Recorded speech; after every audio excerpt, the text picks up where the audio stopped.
All right, boys and girls, on this video, we're going to look at how to use a number line to divide decimals. And so, again, this is something where we've seen it with multiplication, but now we're just going to see it with division, and it's pretty close to the same thing. Again, you might have the mindset of the opposite. The opposite of multiplication is division. The opposite of division is multiplication. And so you can see it either way on a test. And so we're just trying to prepare you for that so you're not alarmed because it could show up either way. This way, again, you're thinking more on the lines of maybe starting with the whole. So you have the total, and then you're going to think about where to go from there. So I'm going to start on this top example here. First of all, this number line is a tenths number line. And that is because between each hole it is broken up into 10 spaces. It has 10 equal parts. And so when I first look at this on my screen, I'm going to really make a mark right here where they stopped. And that really is kind of what I would think of as my whole or my total. Okay, that's where they stopped it. And since this is a tenths number line, I could tell it stopped almost at the 2. In fact, it stopped a couple places before the 2. And so if I really broke this down, I think they're stopping this at 1 8/10, or what kind of looks like 18. Because if you were to start at the 0 and count all those spaces all the way till you got to that last mark, you'd count 18. And so you're stopping it at not 18. Like I had some of my students, they got confused and they were like, oh, it's 1800ths. Well, no, it's not 1800s because it's not a hundredths number line. It's a tenths number line. So it's not quite to 2. It's past 1. So it's 1 8/10. And so that would be the first part that I would do. The second part I would do is I would think about, okay, what about my groups? Okay, what did they do here? And this one here, I could definitely tell. It looks like they split this one into 3 groups, and it's kind of confusing because there's a couple of things happening here, but if you look, I'll outline them with my red. These 3 big, I call them jumps in my class. So these 3 big jumps that were made basically are the groups that it's split into. So it's broken up into 3 groups. So I'm going to say it's really going to be 1 8/10 divided by 3. Okay, so at this point, I've pretty much got the expression made. I just now need to complete it. And so there's really 2 ways to get the answer. Again, you have multiple ways to find answers to these. I would always suggest using the algorithm. The algorithm is something that should be quick and easy.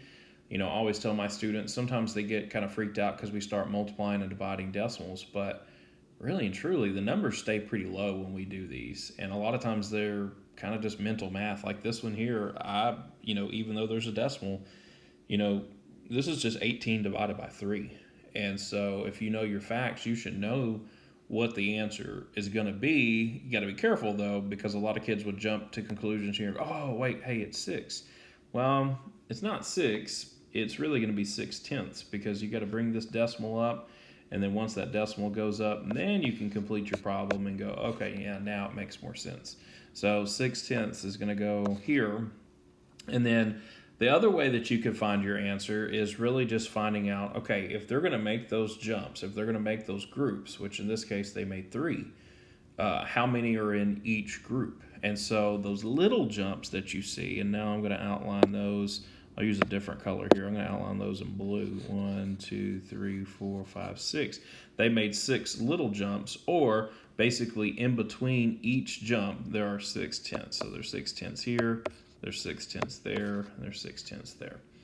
And so not too hard. Again, just kind of thinking about what's happening here. You're dividing a decimal number divided by a whole number. And so, again, the mindset could be, okay, well, where do they start me? What is my total? What is my whole? And same thing if you go down to one of the other examples. If you look at the one underneath it, well, this changes a little bit because the one underneath it is now a hundredths number line. And so a hundredths number line, that's going to be a little bit harder to read, but the concept is still the same. You're still maybe thinking, okay, well, what are they doing here? How many jumps are they using?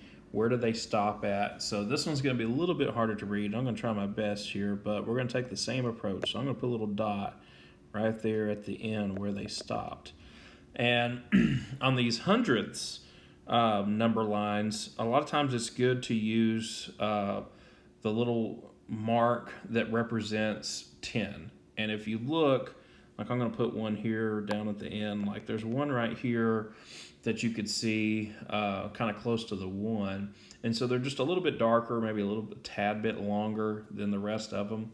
And so I'm going to try to use those to figure out exactly where they're at. So I'm going to use my pen here, and I'm going to say, okay, there's 10 at that mark. There's another 10, so that would be 20. There's another 10, that would be 30. And it looks like they went out maybe another 6. So 1, 2, 3, 4, 5, 6. Yeah, I'm thinking that this here is going to be 36 hundredths. Or at least that's what I'm going to go with. We're going to use it. So I'm going to come out to the side, or actually I'm going to write it in the problem. I'm just going to already say, okay, they gave me 36 hundredths. Okay. From here, I'm going to go back to, again, what's happening. Well, it looks like they have 2 big jumps here. They made one big jump, they made another one. So I think that they're just taking this 36 hundredths and cutting it in half, basically. Or they're taking it and they're dividing it by 2.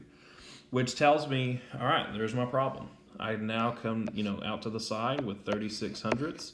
I can divide that by 2. I'm going to take the same approach, though, with my decimal. I want to move it up to the top. But once that decimal comes up, I just go back to the basics. I go back to dividing. So my thought would be, okay, well, 2 can go into 3 one time.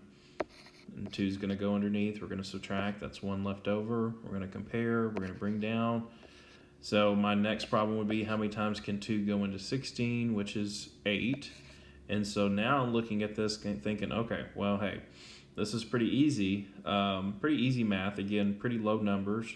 But I think if I were to write this in as the answer and go back and check it, I think it would make sense.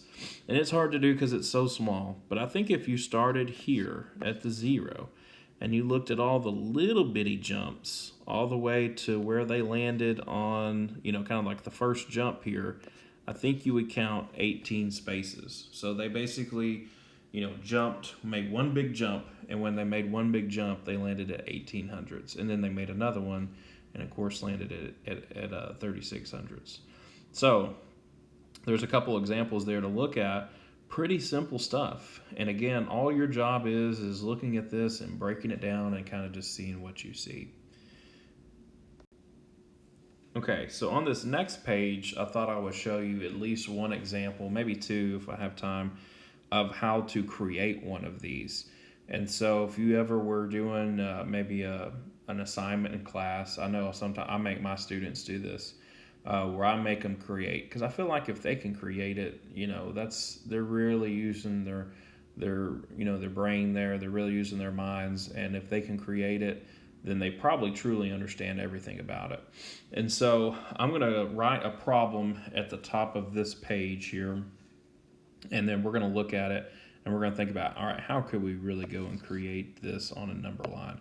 So I'm going to write this problem. I'm going to write 2 4/10 divided by 3. Okay, so if I were to look at this now and create it on a number line and really kind of break down what it would look like, it's kind of the same thing as the previous page. I would start with my total. So my total is 2 4/10. So I want to go to the 2 4/10 mark, which I believe is going to be right there.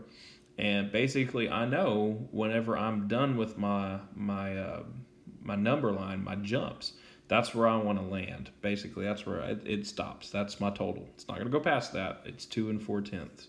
Okay. From here, basically, I want to break it down into 3 groups. And so to do that, I have to think, okay, well, if I did 3 equal groups, how many would be in each group? And so I would, if this were me, what I would probably do at this point is I would probably just answer this expression. So I can answer it with a very simple algorithm, 2 4/10 divided by 3. If I take that decimal up to the top there, this is just a math fact. And basically you're asking yourself, okay, well, how many times can 3 go into 24? And if you know your math facts, you know that that's 8. So 8 times 3 gives you 24. There's nothing left over. You're good to go. So you have the answer to this already. You know that there are basically 3 groups here that need to be made. And in each group, there's going to be 8/10. And so what I would do next is I would go basically make a mark at my 0. And then I'm going to go out and count. And when I get to the 8th mark, I know that that's one of my groups. And that's one of my jumps, as I called it on the previous page. So there's one jump. Okay, the next jump basically is going to be at the next 8/10 mark, which really, when my kids are doing these, I just kind of tell them, hey, it's just like you're skip counting, basically. You're just skip counting to the next digit. And so 8 and 8 gives you 16. So I would go to the 16th mark, or on this number line, it would be 1 6/10. So I'll make sure I get in the right spot here. So I believe that's going to be 1 6/10. So I'm going to make my second jump. And then my third jump already has a mark because that's where we need to stop. And that is the 2 4/10 mark. And so now if I break this down, it's kind of like going, okay, well, hey, there's 8/10 in each group. And I see 3 groups because there's 3 jumps. And it stops here at 2 4/10. And everything is clicking. Everything's working together. And again, I know I mentioned this a couple of times now, but you could turn this into a multiplication problem. I mean, all you have to do is just rearrange it. You could think, okay, hey, these are 3 groups of 8/10. So you could very easily write this as 3/10 times 8, and that equals 2 4/10. So you could see it either way on a problem. You never could have like an answer choice given you those two for the same problem, because then that wouldn't be fair, because both of those expressions would be true. So usually you're looking for one true expression, and then you're looking for like 3 that just don't make sense. But my point is to this is you could see it either in division or you could see it for multiplication. They really do just kind of go hand in hand. Okay, and then I thought I'd show you one more on a hundredths number line. Again, hundredths are a little bit harder to read, but really and truly the same thing though going on here, same concept. So I'm going to do one pretty simple one here since it's hundredths. I'm going to say 20 hundredths, and I'm going to divide that by 4. So what I'm going to do first on this one, instead of going to my number line, I'm just going to go ahead and solve. And so this time I'm going to think, okay, if I had 20 hundredths and I wanted to divide it by 4, this is kind of interesting. You got to be really careful about this when you solve these. Had a lot of students doing this in the past, but when you set this problem up and that decimal goes up to the top, you have to really stop and think, okay, 4 can go into 25 times, but you have to be really careful about where you put it. Because if you put the 5 above the 2, then your answer is 5/10, and that doesn't make sense for this number line. You're actually taking 4 into 20, so your 5 should go above the 0, which means you have to have a placeholder of a 0 before it, which would then make sense for this number line, because here in a second we're going to have 4 groups of 500ths. And so you got to be really careful about that. That's one thing sometimes I kind of forget to mention in class, and then finally I'll have a student catch it and they'll ask it and they get kind of confused. Well, you just got to be careful, because it's one of those things where that's probably going to pop up on a test. They like using those situations and scenarios to fool students. And so be careful with that. Okay, so now what I want to do is I want to jump out and I'm going to make a mark at the 20th line, which is going to be kind of that second longer line there. And then I really just want to make 4 groups of 500ths. So I'm going to count out 1, 2, 3, 4, 5. And again, it's hard, and especially with me using a stylus here, it could be kind of off just a tad, but I'm going to try to make it as good as I can. All right, so basically at this point I have a few things going on with my model. I have my model stopping at 20 hundredths, so I have that. I've got 4 groups, so I can label that 4 groups. That's just an abbreviation for groups there. And then in each group, it's going to be hard for me to write it, but I can draw an arrow up to it and say, okay, well, in each group, there's going to be 500s, and then another 500s, and then so on. So be really cautious about this. If you ever have to make one, I know my students in my class have to make them for practice, but it's good to. It's good to get in that practice. And like I said, if you can ever make these or you can create them on your own, then you're probably going to be set for when it comes to the test.